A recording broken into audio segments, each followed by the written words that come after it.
You are listening to Basement Chronicles with Lisa Dublin, episode number 20, Books That Changed My Life.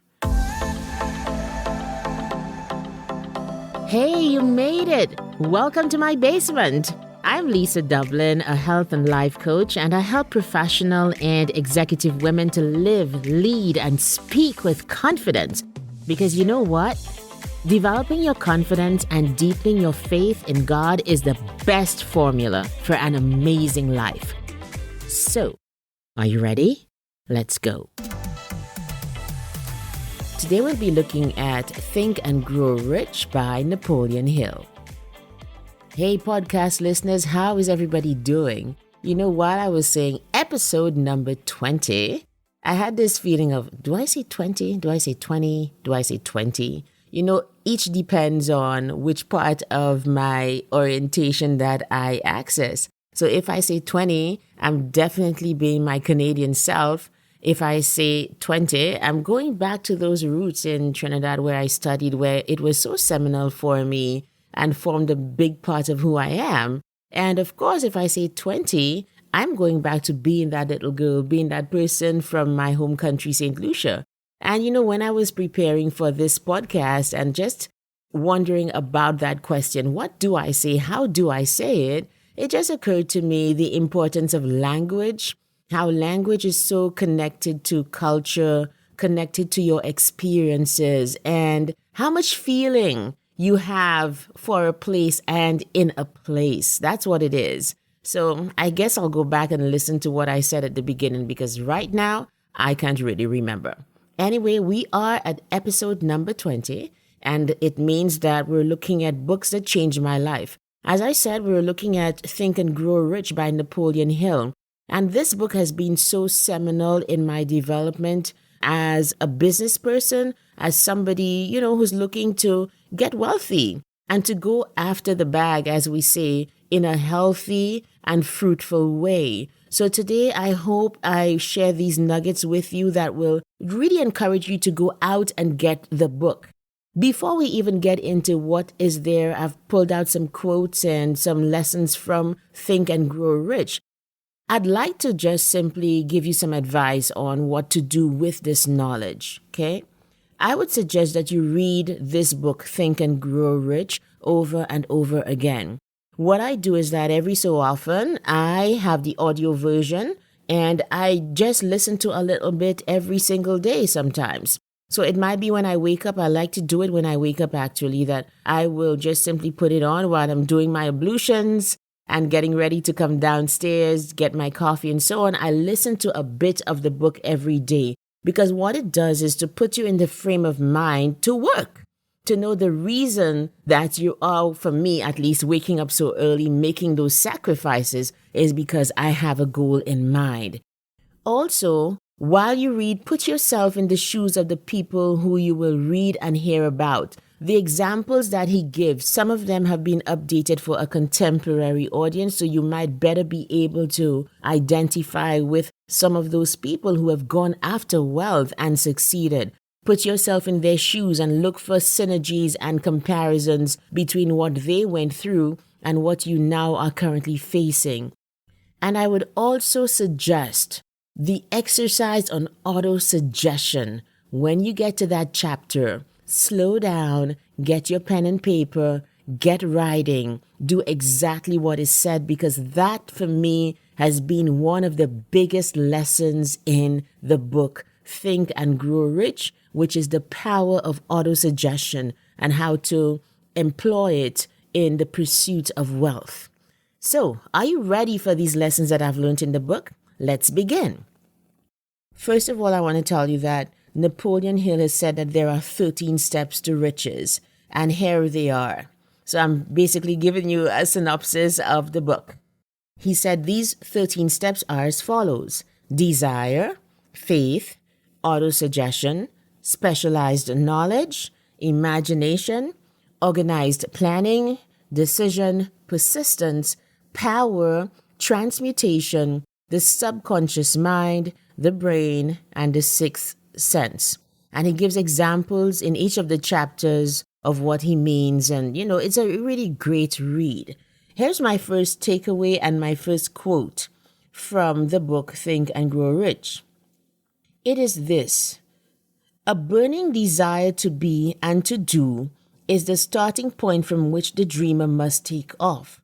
Dreams are not born of indifference, laziness, or lack of ambition. One story that really stuck with me in the book, in the very opening chapters, was how important it is to desire riches. Now, especially for people of faith, that almost sounds like a red flag, doesn't it? Because the Bible does say that the love of money, not the desire for it. There is a big difference. Loving money means that you put it first, and we are encouraged, obviously, to put God first. And it's only when you put God first, I think, that, you unlock a certain kind of wealth and a certain access to it that is healthy and, has great repercussions and not detrimental ones. So that's the first thing. You have to desire wealth. You have to see yourself as somebody who wants those kinds of things, wants to have enough money, wants to have more than enough, wants to be able to help people, to be able to cover your bills and beyond. There has to be a focus on getting wealth. I know this sounds a bit maybe materialistic for some people, but I want to ask you, if you think it's materialistic, what is your philosophy doing for you? The book encourages us in those chapters to, first of all, desire wealth. The story of the sharecropper's daughter in these opening chapters was so instructive for me. Let me see if I can recreate it for you. Basically, this was after slavery in the U.S., and the person who was narrating the story was with his uncle on a farm. And that farm had, the slaves who had become sharecroppers. And one of the sharecropper's daughters came to the main house, the great house, to say that her mother wanted to get a quarter. It must have been a lot of money at that time. And the narrator of the story says that he looked at his uncle, and his uncle really looked like he was going to beat this girl, because he said to her, "I'm not giving you anything. You better go before I pull out the switch." And the narrator is like, he's watching this girl. She refuses to move.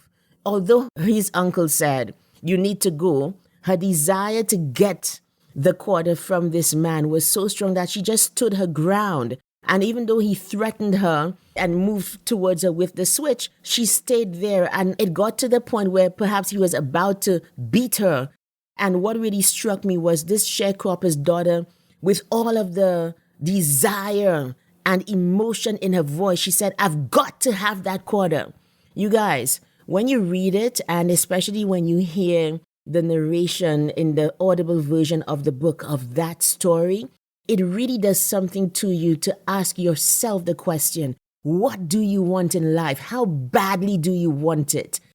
In one of my previous Basement Chronicles vlogs, there was one called How Badly Do You Want It, or Red Hot Desire. I spoke about that, and it came from the understanding of that book. How badly do you want what you're going after? How badly do you want to have enough money, to have more than enough? Not to the point of obsession, but what he's saying is that you have to desire it. When you have red hot desire, then things begin to move for you. Just practical things as well. Then you get ideas, then you get the energy and the motivation to get up and to make certain things happen. I know for me, the desire for wealth and the desire to have more than enough to provide for myself and my family, those things drive me to get up, drive me to access parts of my brain for creative ideas, to create avenues for wealth. That is not bad. That is actually, I think, a God-given attitude. Remember, in the Bible, God says, "It is the Lord who has given you the power to get wealth." There's another verse in the Bible. You can just Google it, because I don't have the verses now. I really didn't come to preach. But I want to give a justification, especially for those people of faith listening, for desiring wealth, desiring to have enough. There's another part in the Bible that says, money answers all things. Why would God say that? Why would the great people of the Bible who wrote the Bible say it? And we know the Bible was inspired by the Holy Spirit. Money answers all things. And so you cannot afford to have a glib attitude about money. You have to desire it and take it seriously. And that is what the first lesson in that book is. Focus on getting wealth. You have to first desire it. Let's move on to the second lesson and the second quote. And it is a bit of a long one. It's actually a poem that points to the fact that it is important to know your worth and to go after exactly what you think you are worth. I would like at this point to quote the poem by Jesse Rittenhouse, which is at the end of the first chapter. So here's the poem. I bargained with life for a penny, and life would pay no more. However, I begged at evening when I counted my scanty store. For life is a just employer. He gives you what you ask. But once you have set the wages, why, you must bear the task. I worked for a menial's hire, only to learn dismayed that any wage I had asked of life, life would have willingly paid. That poem really affected me in that chapter to make me begin the process of deciding, determining, accepting what I was worth in the market as a speaker, as a business person, as a coach, as a writer, all of the things. And so many people focus first of all on what they think other people can pay them as opposed to what you think you are worth, with having the evidence to back it up. It is a process. You have to take these hours to think about yourself, to justify to yourself, to fully accept within you, this is what I'm worth. This is what I'm going to ask of life. And so I love this poem because it encourages every single person reading the book to really go further, to open up your mind, to accept the possibility of more abundance, because you are literally going on what you think you are worth, as opposed to what you think other people think you are worth or what the market tells you you are worth. That poem for me is one of the most important quotes in the book, Think and Grow Rich. It encourages you to grow your self-concept, be active in stating your compensation. Even in my coaching program, when I did my certification, in the business aspect of it, you were encouraged to really take the time to say your price out loud. Let it roll off your tongue. Let yourself listen to you saying how much you are worth. Practice saying it to people. The number of people who get sheepish and they clam up when it's time to say, okay, this is what I'm going to charge. They clam up. They don't know what to do because as far as they're concerned, it's too much for the other person, or they are not convinced that they are worth that much. If you are listening today and you are in any kind of marketplace, whatever, you might even be an employee who's about to bargain for a revision of your compensation, take some time to look at that poem in Think and Grow Rich and take some time to figure out how much you are worth to the market. How much do you think your skills, your talents, your unique abilities, what you bring to the table, what is it worth and who is willing to pay for it? The third quote and lesson from the book Think and Grow Rich is the most important one perhaps for me, and it is to learn the power of auto-suggestion.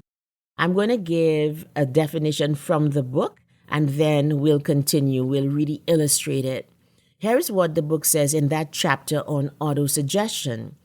Autosuggestion is a term which applies to all suggestions and all self-administered stimuli which reach one's mind through the five senses. Stated in another way, autosuggestion is a self-suggestion. It is the agency of communication between that part of the mind where conscious thought takes place and that which serves as the seat of action for the subconscious mind. In that chapter, that very important chapter on autosuggestion, Napoleon Hill suggests that you fix in your mind the amount of money that you want. And then you figure out how to go about getting that sum of money. And he actually gives a kind of formula for how you write it out, which I have followed. I always say to you guys, I am a willing student. I am first of all student before I'm coach or anything else. And that has helped me to really move forward in life. If I read something that somebody before me has done and is suggesting so that I can get where they are, believe you me, I am going to do it. The first time I heard about auto-suggestion, it was actually from Bob Proctor. And he took it a step further and says, you know what? Write out your money statement like a note and put it in your breast pocket. Carry it with you. For now, I think in this day and age, you can just simply type it up in notes on your phone. You can put a note somewhere that you carry in your mobile device so that you can whip it out on the train, if you are on the plane, on your morning commute. Perhaps what I have also done is to record myself saying my auto-suggestion statement. And sometimes after I drop my children at school, I will put it on and I will say it, listen to it and repeat it so that it really does sink into your mind, because it's really true. Where your focus goes, your energy flows. And something happens when you begin to say, I am so happy and grateful now that I make, let's say you want to make $100,000. I am so happy and grateful now that I make $100,000. In exchange for this money, I will make 20 sales a month. I will see 100 clients, whatever. It takes you through the entire process of seeing yourself with the money, seeing it in your bank account, and actually detailing how you're going to go out and get that exact amount of money. You guys, the reason that I'm stressing this point here is because I have experienced it working in my life. The exact figures that I've put on are coming to pass. The exact way in which I have said I'm going out to make this money because of auto-suggestion really giving me ideas on how to do it and to go out into the market and make it happen, they are coming true. Do not take this chapter in Think and Grow Rich lightly, because it can literally change your mind. I know, like me, many people are really starting from the bottom, not starting with much. But here's the thing that you have. You have a blueprint. You have your imagination. These things you do not have to pay for. You can generate them on your own. Things like desire, imagination, things like auto-suggestion. I feel like these are the foundational blocks for wealth, especially for somebody who did not come from wealth. Believe you me, I think when I started to do Think and Grow Rich, when I started to really engage in prayer and fasting and to take God more seriously, I did see increase in my capacity to accept more. I have to say that way. It's not just that my income increased. The first thing that increased was my capacity to see myself receiving more income and being the person who was at a certain level. I believe that is the secret to the book, to make you see yourself differently so that then you can accept from life all of the opportunities that will arise because you have opened up your capacity for wealth. Okay? So, the last point I would like to bring to the table is one that serves me well in my personal life and one that I've employed for my clients as a life coach. There is in the very last chapter, the chapter that is called The Sixth Sense. Now, it can get a bit woo-woo, right? But you guys, it is the power of imagination and the power of summoning from areas within your brain and your heart, your soul, things that you did not even know existed. So, Napoleon Hill talks about what he calls an imaginary council, a meeting of a group of people in his mind who he gathered and assembled to kind of counsel him and talk to him about himself and his business. And so he said he tried to imitate 9 men in life. And these were Emerson, Paine, Edison, Darwin, Lincoln, Burbank, Napoleon, Ford, and Carnegie. And what he used to do was to sit down and imagine that these 9 people were at like a mastermind. They were around the table and he was the chairman. And he was going around the table asking questions of each person. What I realized is each person would answer according to who he was, who Napoleon Hill knew him to be, or the world knew him to be. So, for example, Lincoln always came with strategy. Carnegie was about the money. just different people with different ideas. And he said it got so scary, like they took on lives of their own in his mind, to the point where, he'd be sleeping and they would appear, and it got very scary and he stopped it. How have I employed this? I thought it was a great idea because really you just had 9 coaches. And so for me, myself, what I do is when I'm stuck with a problem in my business, or when I need an extra pep to do something and I don't feel like I have it within me and I can't reach my coaches or whatever, sometimes I do the same. There are a couple people I admire. I've put family members at my round table, as well as people I admire and respect in the marketplace. And I put them around this imaginary round table of mine, and I go around the table with the problem at hand. It might just simply be to get motivation to focus on one thing at a time. And so I'd put maybe a coach I so admire and know what that coach would say and hear myself hearing the coach say it, right? It's a singular experience. I've also tried it with my clients. When my clients are stuck, they have their council members, their imaginary council. And in our session, I would encourage them to go around the table with the problem that we are grappling with and figure out what the person in question would say. It is usually very enlightening and freeing because you get clarity and you really get unstuck when you do something like that. So I'm not sure that I explained it very well, but you can get to that chapter in the book. It's called The Sixth Sense, and Napoleon Hill calls it the final and the 13th step to getting riches. I think the value of it is that you get counsel. It's almost like you get expert counsel. The only thing, obviously, is that it's not real, but the fact is you are going off the character of each person. What is that person most likely to say? And when you get the input from all sides, then you are able in your own self, as the subject of their conversation, to take away the nuggets and make your own decision. This exercise has gotten me unstuck so many times, I can't tell you. So I think every single person should read that chapter and employ your own imaginary counsel. It's not woo-woo, it's not like fanciful or, like anything out there. It really is an exercise, I think, in summoning parts of your brain that you would not normally access. You guys, I have not done justice to Think and Grow Rich. However, I hope I have at least piqued your interest in the book and encouraged you to, maybe if you read it before, go and take a second read, or if you haven't, to hasten to get it, because it really is going to level you up. I want to reiterate what I said at the beginning on how to handle the book, that you really should be a worthy student. You really should do what the book says.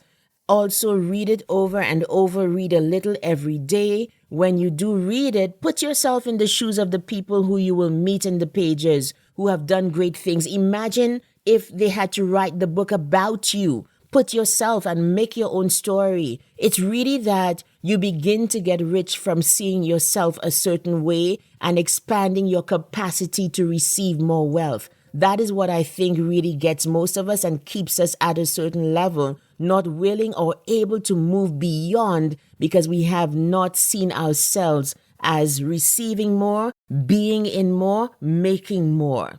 So thank you so much for listening today. I really hope this one was a good one for you. Let me know what you think.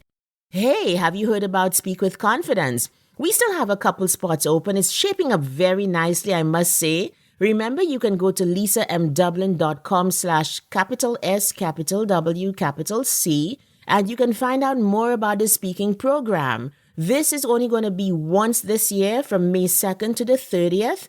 And I'm so excited for what's going to happen.